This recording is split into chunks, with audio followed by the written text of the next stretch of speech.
مورد شابع، المورد هذا شابع نتقنع له ب100 ب300 واحنا نزيد فوقه 200 ولا 300 وبعنا للناس نخلي الشعب كله يشحن. خلي الشعب كله يشحن. الشعب كله يشحن.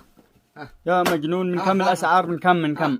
هذا خازن قوة 10,000 مش 10,000 وبس 10,000 ومضمون عليه ضمانه ومضمون يعني حاجة فخمة وبطارية قوية وب3,500 وخلى الناس يشحنون ب3 و5 بس 3 و5 قوة 10,000 يا عم خازن قوة 10,000 احنا نعرض الناس كلهم ها يا ابو مشاعر انت مقرح هذا انا اسميه المورد شابع يعني يكسب له 200 ريال 300 ريال واحنا نزيد فوق 200 ولا 3 وبسم الله الرحمن الرحيم.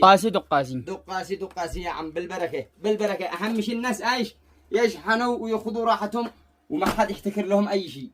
الذي يسمي لك ما يسمي لك هذا الخازن على ضمانة أبو مشاعل. تحياتي للجميع.